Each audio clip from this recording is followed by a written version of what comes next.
Imagine a quiet autumn morning in the Sicilian port of Messina. The sun casts a soft glow over the harbor as fishermen haul in their catch, the salt air mixing with the scent of fish and tar.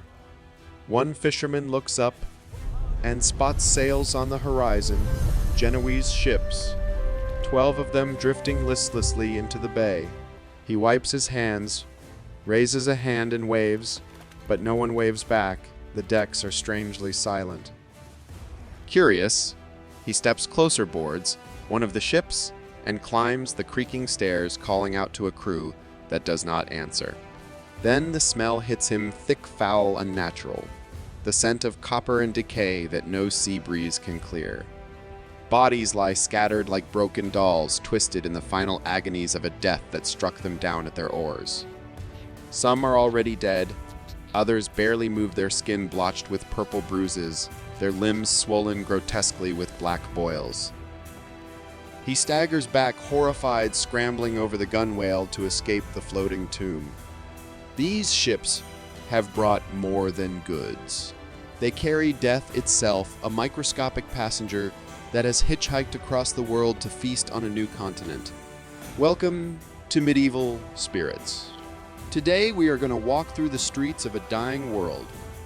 We will stand by the bedside of the afflicted as their own bodies turn against them. We will listen to the prayers of monks who died with the sacraments on their lips and the screams of the scapegoats burned alive in the town squares. This is not just a story of disease, it is a forensic examination of the end of an era. The Black Death did not just kill people, it killed the Middle Ages. In the months to come, entire towns will vanish from the map, leaving only stone foundations and silence. Between 75 and 200 million lives will be lost, a demographic collapse so severe it can be seen in ice core samples from the Arctic. This is the Black Death, the medieval plague that wiped out half of Europe. Before we follow death's dark journey westward, we must first understand the magnificent civilization it was about to encounter.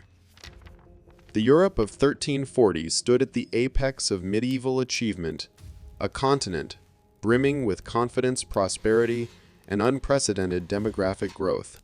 This was not the primitive dark ages of popular imagination, but a sophisticated society that had created some of humanity's most enduring achievements in art, architecture, and philosophy. The population of Europe had nearly tripled since the year 1000, reaching an estimated 75 million souls, a density that would act as dry kindling for the approaching spark.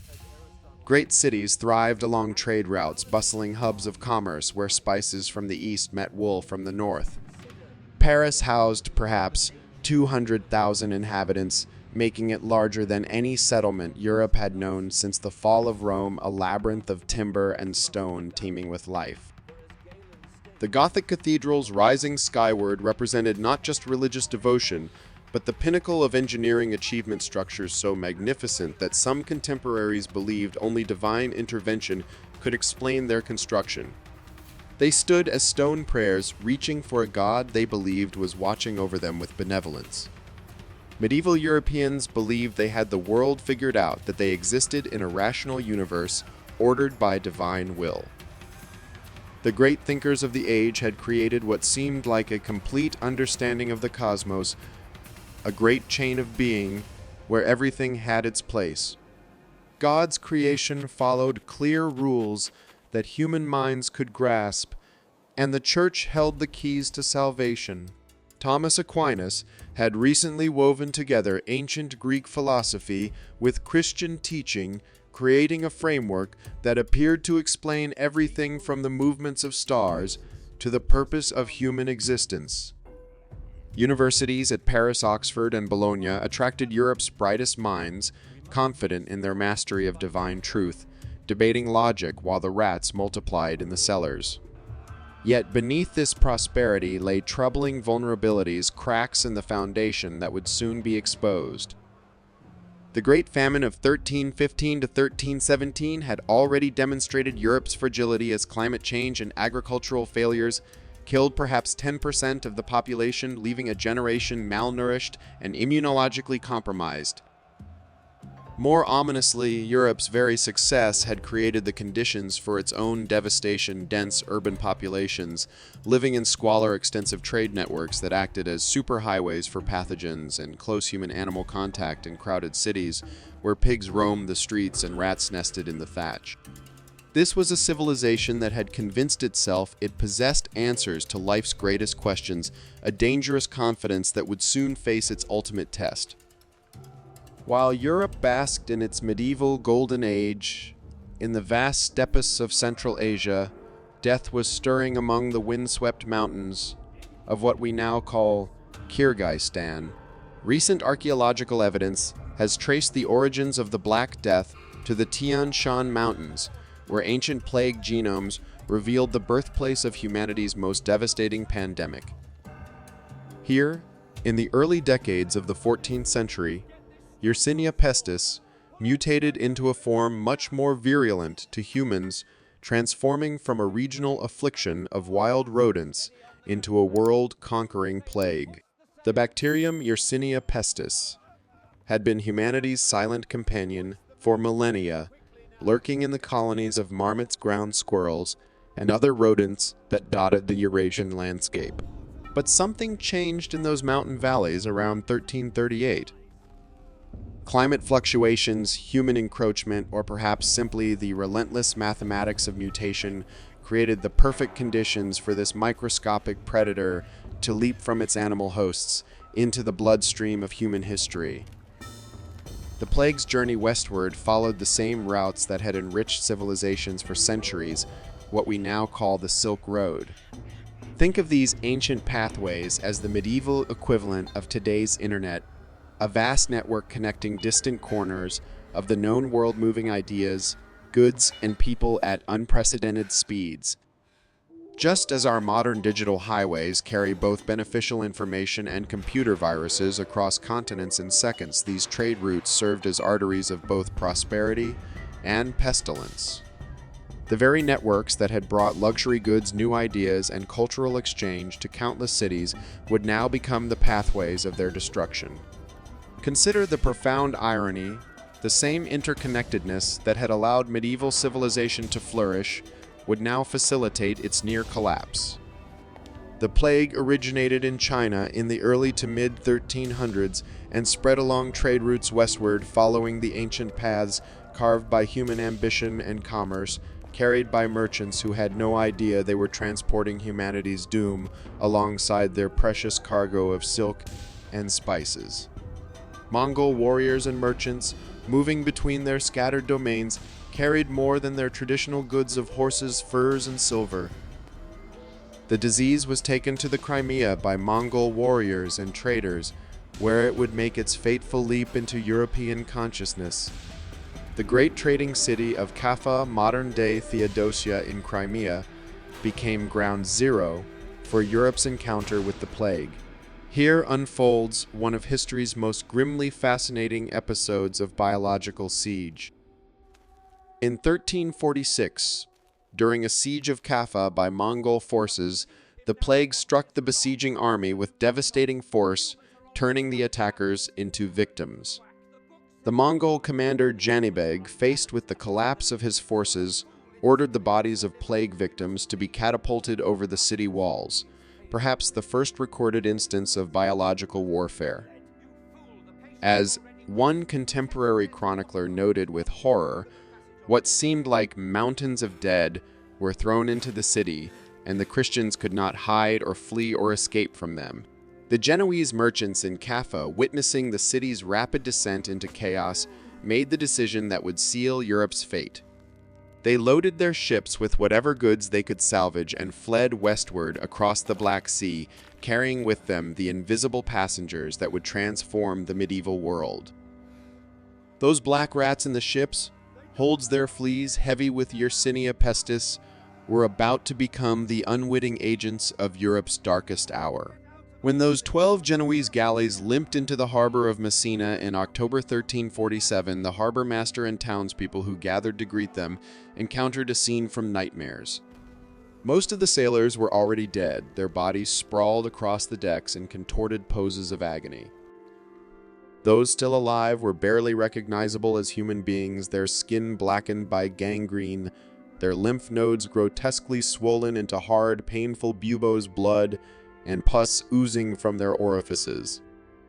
The Sicilian authorities, recognizing the danger but not understanding its true nature, ordered the ships to leave immediately, burning some to the waterline. But it was already too late.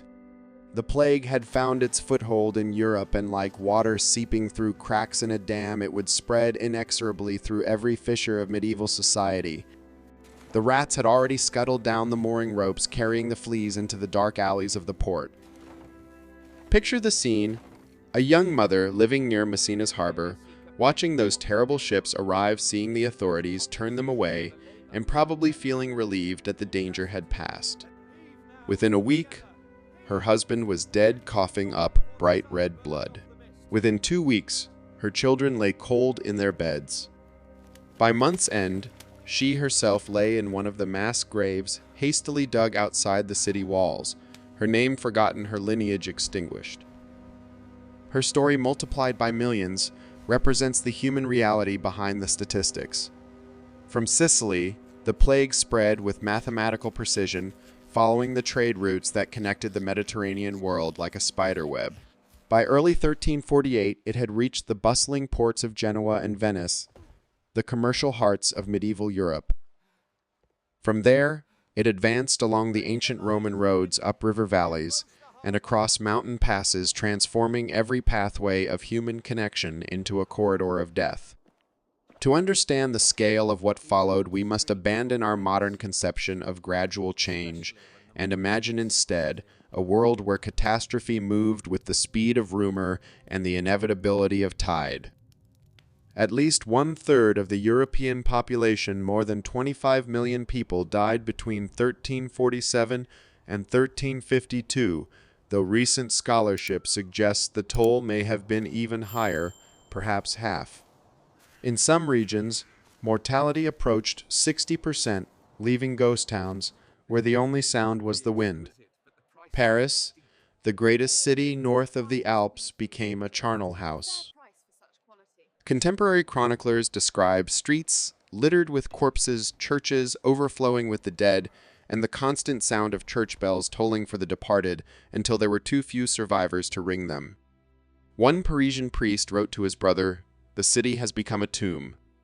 We who remain walk among the dead and know not if we shall join them by evening." The city's population may have fallen from 200,000 to fewer than 100,000 souls in a single year. In Florence, Giovanni Boccaccio witnessed the collapse of everything he had known as civilized life. His account in the Decameron provides one of our most vivid glimpses into the plague's social destruction. How many valiant men, how many fair ladies breakfasted with their kinfolk, and the same night supped with their ancestors in the next world. Boccaccio recorded how traditional burial rites collapsed entirely, with bodies buried in mass graves, like merchandise stowed in the hold of a ship, layer upon layer, with only a thin dusting of earth between them.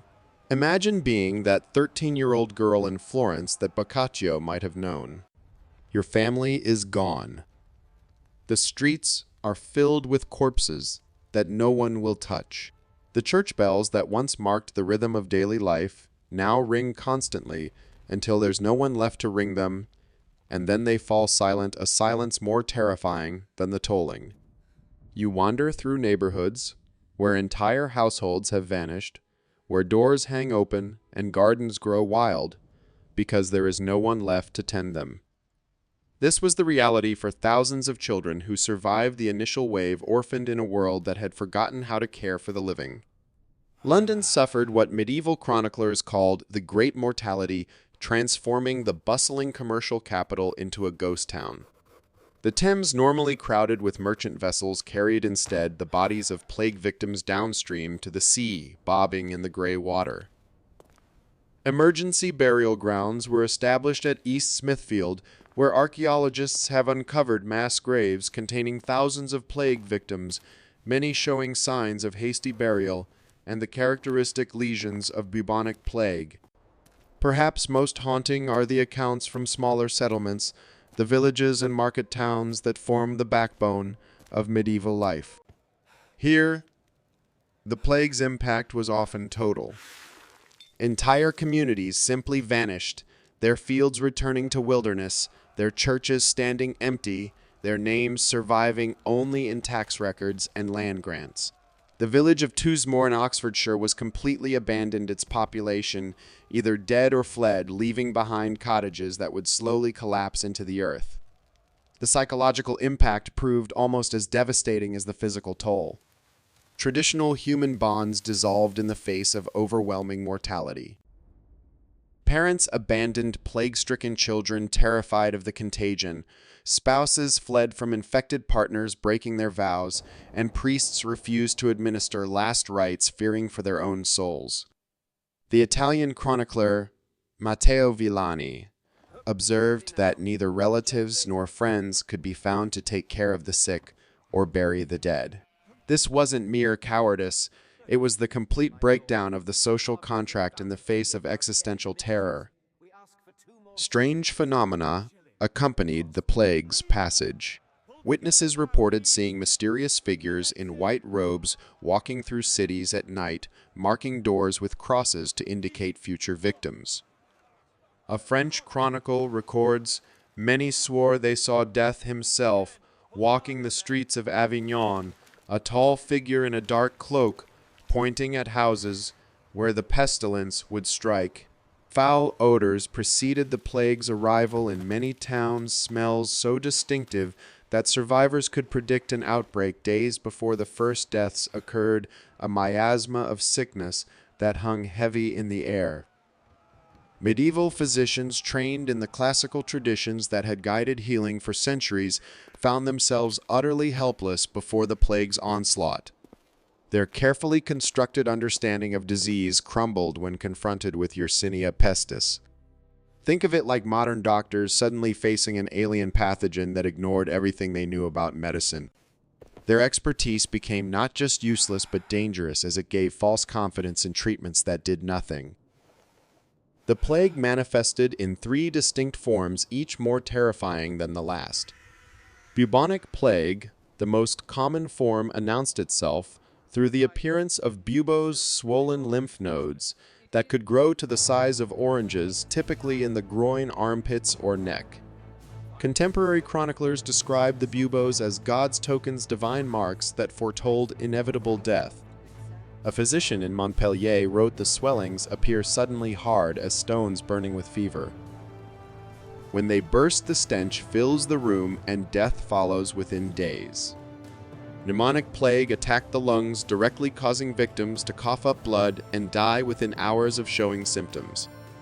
This form spread directly from person to person through respiratory droplets, no fleas or rats required. Entire households could be wiped out in a single day when pneumonic plague took hold, drowning in their own fluids. Most feared of all was septicemic plague, where the bacteria entered the bloodstream directly. Victims of this form often died so quickly, sometimes within hours, that they showed few external symptoms beyond the characteristic blackening of extremities that gave the plague its popular name. This darkening of the skin, caused by disseminated intravascular coagulation, created the terrifying spectacle of people who appeared to be rotting while still alive. Medieval physicians tried everything in their considerable arsenal. They prescribed complex mixtures of herbs, performed bloodletting to balance the body's humors, and burned aromatic substances to purify corrupted air. Some recommended drinking one's own urine. Others suggested the application of crushed emeralds or powdered unicorn horn, remedies that seem absurd to us but represented the cutting edge of medieval medical knowledge.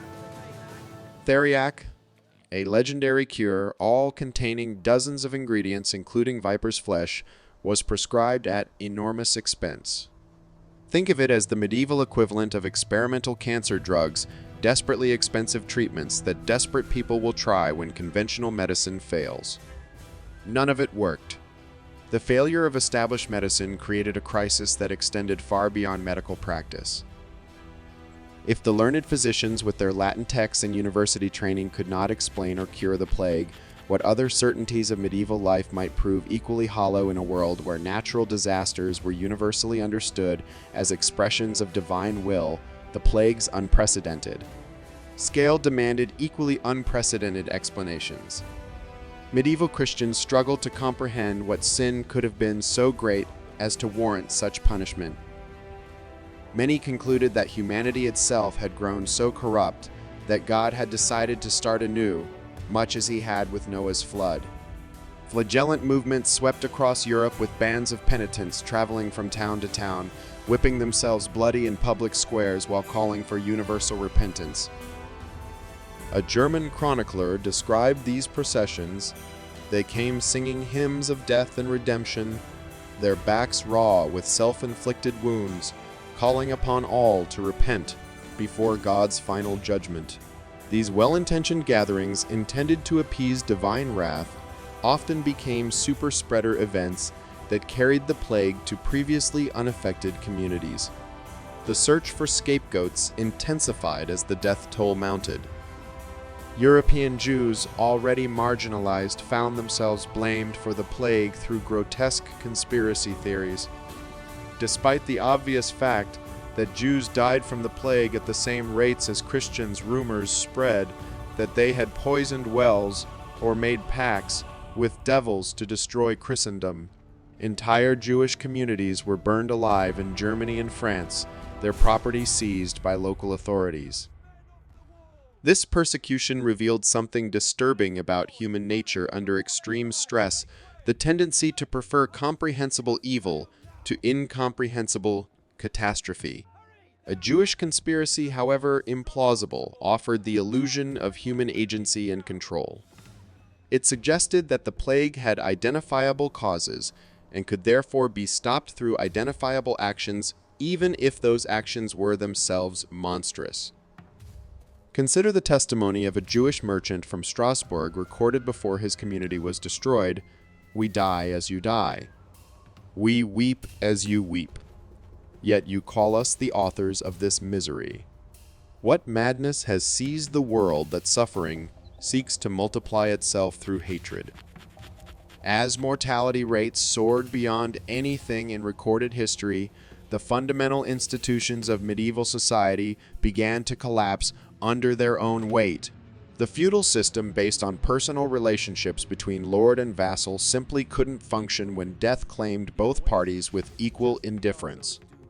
Entire noble lineages vanished overnight, leaving vast estates without clear inheritance. The Church, medieval Europe's most stable institution, found itself simultaneously overwhelmed with demand for its services and decimated by loss of personnel. Priests and monks who ministered to the dying and performed last rites died at even higher rates than the general population. Entire monasteries were abandoned, their accumulated centuries of learning left to decay. Economic life ground nearly to a halt. Markets that had operated continuously since Roman times simply ceased to function.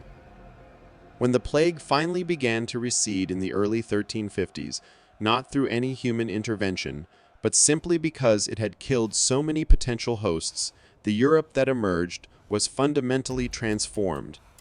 The demographic catastrophe had shattered the old order so completely that restoration was impossible. Adaptation became the only option for survival. Labor, suddenly scarce after centuries of abundance, commanded unprecedented value. Surviving peasants found themselves in a position unthinkable before the plague. They could negotiate with their lords. A surviving English peasant's petition captures this transformation. "My lord, the fields lie fallow, not for want of seed, but for want of hands. If you would have grain, you must offer more than custom demands." The Statute of Laborers, passed by the English Parliament in 1351, attempted to freeze wages at pre-plague levels, but economic reality proved stronger than legislative decree. The Church, having lost much of its personnel and faced profound questions about divine justice, underwent significant reform movements. People who had watched learned theologians die as helplessly as illiterate peasants began to seek direct spiritual experience rather than institutional mediation. Intellectually, the plague marked the beginning of the end for medieval confidence in absolute truth. If learned authorities could not explain or prevent such catastrophe, perhaps human knowledge required new foundations entirely. Art and literature became increasingly preoccupied with mortality. The dance of death became a popular artistic motif depicting skeletons, leading representatives of every social class, popes and peasants, kings and merchants, in an eternal dance toward the grave. If you want to explore more topics on history and uncover the untold stories of the past with medieval spirits, make sure to like, subscribe, and ring the notification bell for more insights.